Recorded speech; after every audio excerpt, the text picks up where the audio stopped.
โอเคละท่านผู้ชมเนาะโอเคในตอนนี้หลังจากที่เราสมัคร YouTube เป็นที่เรียบร้อยแล้วเรามีซองของเราเป็นที่เรียบร้อยแล้วและตั้งขายอย่างต่างๆเป็นที่เรียบร้อยแล้วต่อมาเราก็จะมาสมัคร AdSense เนาะ AdSense มันคือหยัง AdSense มันก็คือหมายความว่า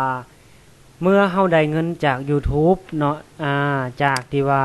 YouTube แบ่งปันให้เฮาเนาะส่วน AdSense นี้จะเป็นผู้เก็บเงินทั้งหมดที่เฮาได้จาก YouTube หันมารวบรวมไว้บนเดียวเนาะโอเคขอสิเว้าง่ายๆเนาะหลังจากนั้นเมื่อฮอดกำหนดที่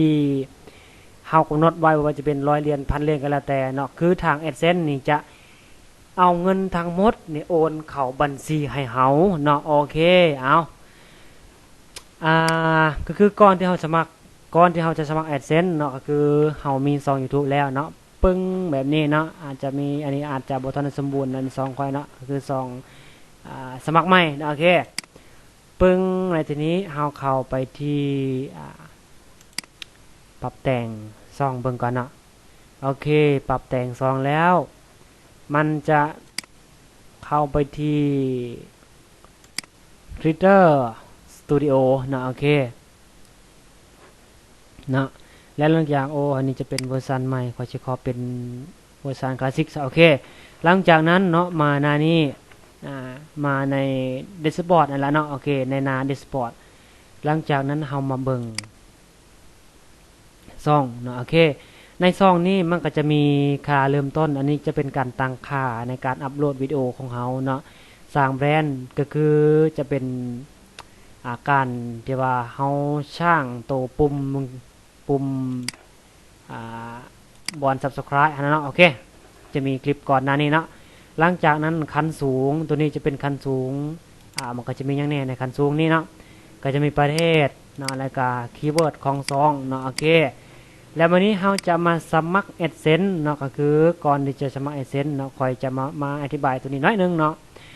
ซึ่งว่าในที่นี้เนาะในการสร้างรายได้ตอนนี้เรายังบ่ทันได้และการสตรีมมิ่งแบบสดก็ยังบ่ทันได้ยังบ่ทันผ่านอย่างมานี้เนาะมันจะบอกว่าการสร้างรายได้ไม่มีสิทธิ์เนาะสถานะเนาะไม่มีสิทธิ์ในการสร้างรายได้ว่าไงซะเนาะโปรแกรมพาร์ทเนอร์ YouTube ไม่สามารถใช้งานในประเทศคุณได้ในขณะนี้โอเคเนาะคือมันหมายความว่าในประเทศลาวเฮานี่บ่สามารถที่จะสร้างรายได้ได้เนาะแต่ถ้าว่าเฮาใส่เป็นประเทศอื่นมันจึงสามารถสร้างรายได้ได้เนาะโอเคฉะนั้นเฮาต้องไปเปลี่ยนอ่าประเทศของซองเฮานี้ให้เป็นประเทศอื่นตัวอย่างเนาะคือเข้าไปที่นี้คันสูงแล้วในที่นี้เราจะเลือกเป็นประเทศไทยเนาะหรืออาจจะมีพี่น้องอยู่อเมริกาก็ใส่เข้าไปนะประเทศไทยอยู่ใส่แล้วโอเคประเทศไทยปุ๊บคีย์เวิร์ดของซ่องนี่บอฟาวเอาเนาะโอเคหลังจากนั้นเซฟแล้วค่อยกลับไปที่ซ่องเนาะเห็นบ่มันก็จะบอกว่ามีสิทธิ์ตอนนี้นะมาเป็นยูทูบเบอร์กับพวกเราอย่างมานี่หลังจากนั้นเราก็เปิดเปิงเนาะเปิดเริ่มต้นเนาะคือคอยจะแนะนำบอกว่าพาเขาแอดเซนเถื่อเนาะตอนนี้เรามาเขายอมรับทุกอย่างเนี่ย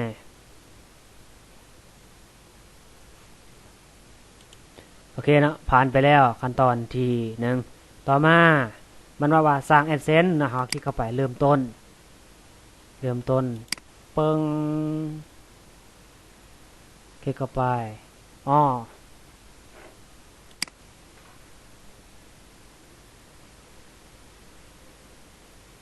นี่นะ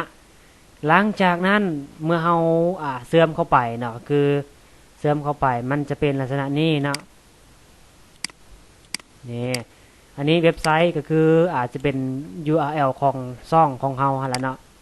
โอเคบัญชีก็คือบัญชีดวงดีนี้เนาะในการสมัคร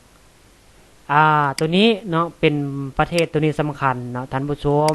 ก็คือมันบ่สามารถที่จะเปลี่ยนในเฮาหลังจากที่เฮาสมัครเลือกประเทศใดประเทศหนึ่งแล้วมันบ่สามารถที่จะเปลี่ยนตามรางใดแล้วตัวนี้ฉะนั้นเฮาต้องอ่ามั่นใจก่อนว่าเฮาต้องเลือกเป็นประเทศใดนะโอเคเป็นประเทศลาวเนาะค่อยจะสมัครเป็นประเทศลาวเลยสร้างบัญชี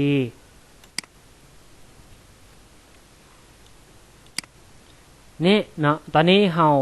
ได้อ่าบัญชีแล้วเนาะตอนนี้เฮาได้ละแล้วเฮามากรอกข้อมูลลงไปนี่เนาะโอเคท่านผู้ชมเนาะตอนนี้เฮาก็ได้เอาข้อมูลทุกอย่างเป็นที่เรียบร้อยแล้วเนาะตามนี้เลยเนาะบางคนงงกับรหัสไปรษณีย์เนาะมันแบบบ่ฮู้ฮอดรหัสไปรษณีย์สำนั้นเนาะโอเคขอจะแนะนำให้เจ้าฮู้เนาะคือเจ้าสามารถพิมพ์เข้าไปนี่เลยว่ารหัสไปรษณีย์ลาวเนาะโอเคแล้วก็เลือกมันก็จะมีหลากหลายเนาะบางคนบ่ฮู้อีหลีเนาะโอ้งงเฮ็ดจังได๋บ่มีรหัสไปรษณีย์เฮาก็ใส่ไปโลดรหัสไปรษณีย์อยู่เมืองใดแขวงใดที่มันใกล้เคียงที่สุดเฮาก็ใส่เข้าไปเนาะโอเคหลังจากนั้นเนาะอันนี้บรรทัดที่1อยู่พลป่าเป้านะอยู่พลป่าเป้าก็คือเดี๋ยวใส่ละเอียดหน่อยนึงก่อนเนาะโอเคเนาะก็มาแก้เมื่อกี้นี้เนาะสัตนาสีสัตนาตัวที่ตัวเดียวเลยเนาะสีสัตนาโอเคเนาะนี่ใส่ตามนี้เลยเนาะท่านผู้ชมเนาะหลังจากนั้นใส่แล้วก็ลองส่งเข้าไปเลยถ้าสามารถแก้ได้เนาะพวกนี้สามารถแก้ได้แต่ว่า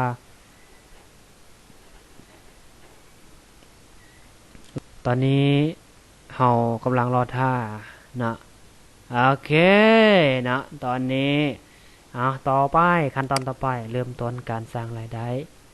เพียงคือสมัยตะกี้เนาะหลังจากที่เราสมัครแบบนี้สำเร็จแล้วเราก็สามารถที่จะสร้างรายได้ได้เลยนะโอเคและตอนนี้เราก็รอท่านะตามกฎเกณฑ์ของ YouTube นั่นเองท่านผู้ชมนะก็คือเราต้องมีคนติดตาม 1,000 คนและมี Subscribe เธอแล้วเนาะ เราต้องมี Subscribe 1,000 คนอย่างต่ำและการเบิ่งของคลิปเฮานี่แมน 4,000 ชั่วโมงภายใน12เดือนนั่นเองเนาะโอเคและนี่ก็คือการตั้งค่า AdSense นะแบบรายละเอียดซึ่งว่าตอนนี้เฮาตั้งสำเร็จแล้วใน AdSense เนาะซึ่งว่าขั้นตอนในการที่ว่าเฮาจะแอดช่องทางการชำระหั้นเดี๋ยวบัตรมีเงินค่อยจะมาอัดคลิปให้เบิ่งอีกเถื่อนึงเนาะโอเคอย่าลืมกดไลค์กดแชร์และกด Subscribe ช่องกะแล้วกันเพื่อคลิปใหม่ๆหรือถ้าท่านผู้ชมบอกเข้าใจอันไหนอยากสอบถามก็สามารถที่จะรีเควสเข้ามาได้นะโอเค